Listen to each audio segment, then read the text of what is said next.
Hello and welcome to Real Life with Love 3D TV.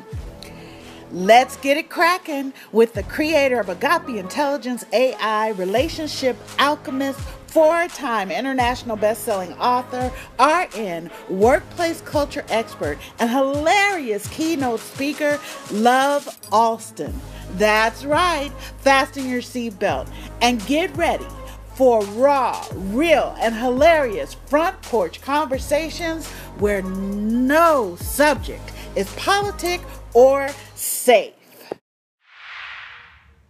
Hello, and welcome to Real Life with Love 3D TV. It's your girl, Love, and I'm always excited to see you because you matter and you're important to me. Today, we are going to get some real-time tools and techniques straight from Agape Intelligence AI, the workshops, courses, and one-to-ones that I created to help you get through a situation that happens when you're a target as a bully. And so we're really going to step into all about having a meeting with the person who's bullying you. So let's get it started. You love what you do, and you are amazing and excellent at your job. A real team player, willing to go the distance. Your positive energy still fills the room as you excel at the most intense projects. Your company's clients and shareholders simply adore you. And then seemingly, out of nowhere, you become the target of the predatory person at your job, the workplace bully. Consistently hypercritical of you, offensive jokes at your expense, consistent attempts to humiliate and degrade you. You notice that you're isolated. Your team members won't even look you in the eye. And some mornings you don't even want to get out of bed. There are no problems, just Agape Intelligence solutions. And we're here for you. Agape Intelligence AI is the relationship and mastery program that will help you get through any unsafe environment at work or at home and give you the power and confidence to control your environment. It's time for you to live life on your terms. It's time now to do our mock situation. Let's say, and this happens a lot when you are a target and you have someone bullying you. Let's say that the bully has decided to do one of those spur of the moment meetings that they like to do. Or, can I talk to you right now? And it's something that they've already set up and they're ready for, and you're not. Because the intention of a workplace bullier is to be right, to win, to intimidate, to try to control, and to try to tear you down from the inside out. So that's why we're talking about a real-time solution. Okay, so here we are, we're in a meeting, and the bully is telling you all of the things that you've done wrong, criticizing you. They may even have human resources in the room, maybe another manager as well, none of which you were expecting. So here's what you do. You make sure you have one of those big fat pins that have the soft cushion to it. And the reason I'm saying that is because it gives you something to help self-soothe. Because you and I both know that the situation of you having to meet with this person is an unsafe feeling. And the reason that it feels unsafe is because it is, right? We've talked about that before. So I want you to have something that is useful, like a pin, but that has a part to it that you can actually rub without the other person knowing. One of the things that I do that people have no idea of, and now you will, is I usually am wearing shoes that I could slide one off and just feel the carpet. I know it sounds strange, but it really does help to self-soothe. So that's the first thing. The second thing is you want to have a piece of paper and you want to say to the person who's your bully or whoever else is in the room, listen, I just want to make sure that I'm getting everything that you're saying, and you want to write notes that aren't notes. So you make little pictures. I have a specific type of little language that I use. It's from actual logic. They're symbols, and there's only 5 or 6 of them. So maybe the next time we talk, I'll give you those so that you'll have something to write. But generally what I'm writing is I'm either drawing a circle or doodling, but mainly around those doodles, I am concentrating on not just what they say. I write down the words that they say one by one, not necessarily full sentences, because I want to be able to use their language on them when they're finished talking. So I'm writing down words that they say, but I'm also writing down how they're sitting and their position. So if you see me right now, and I know you do, you will notice that my hands are out and they're coming towards you. That's because in your brain, your mind takes a look at your body language more than it actually is listening to words people say. So 67 to 92% of communication is body language.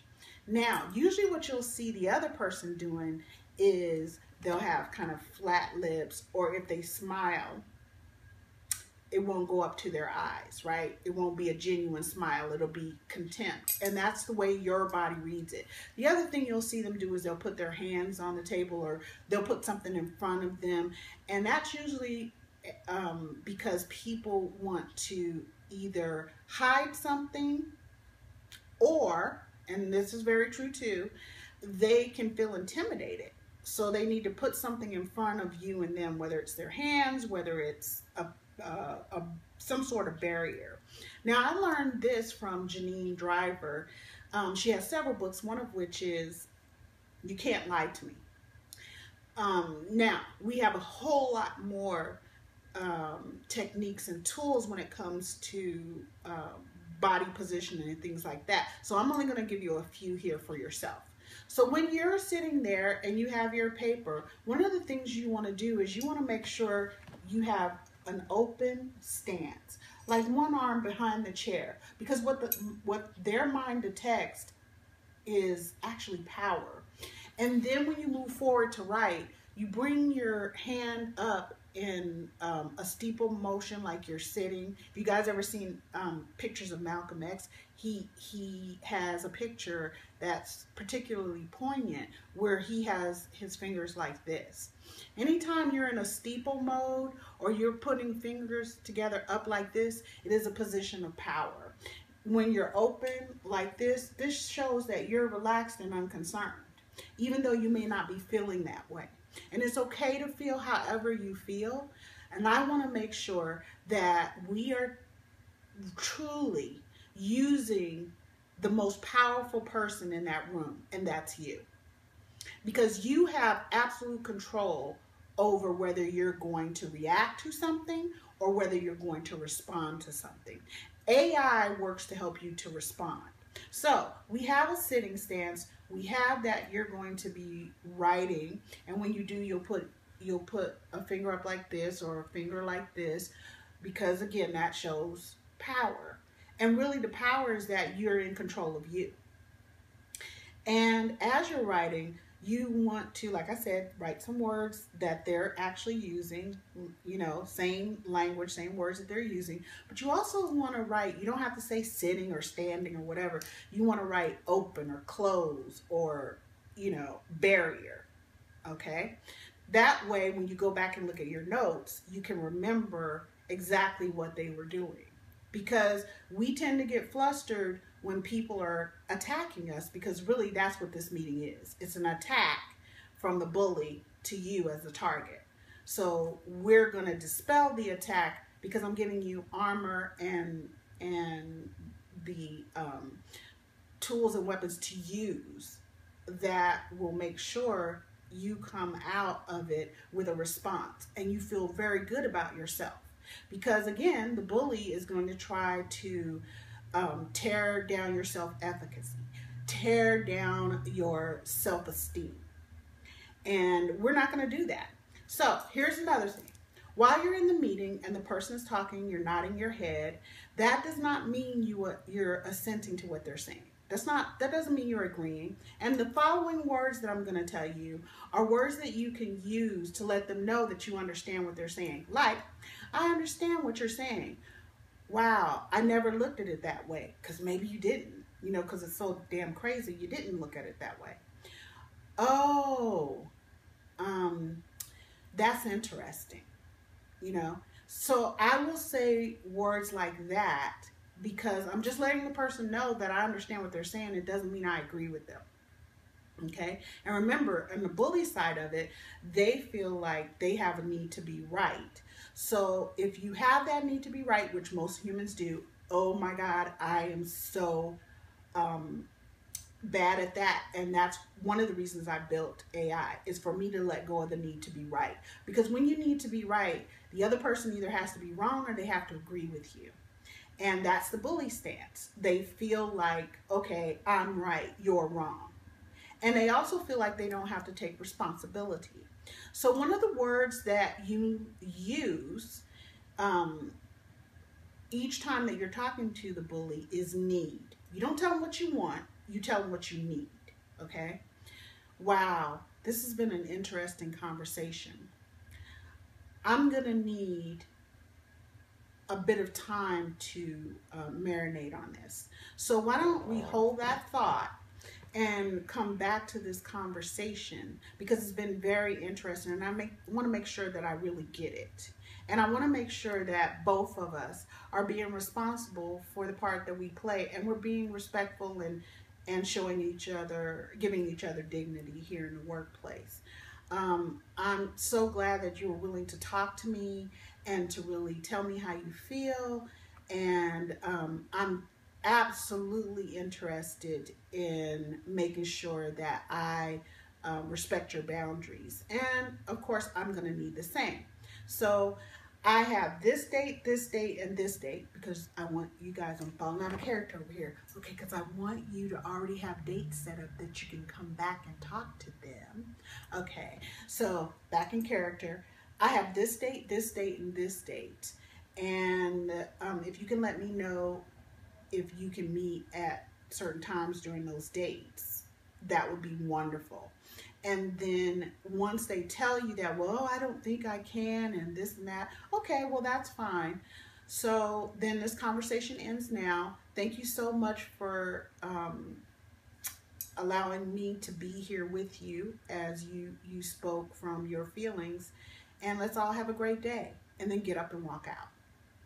Okay? Very powerful stuff. And what it does is it lets you take the time to really marinate on whatever, and then come back with a response. Because if you just say something like right then from your emotional stance, there's nothing wrong with your emotions, okay? Sometimes you need to use them, really use them. And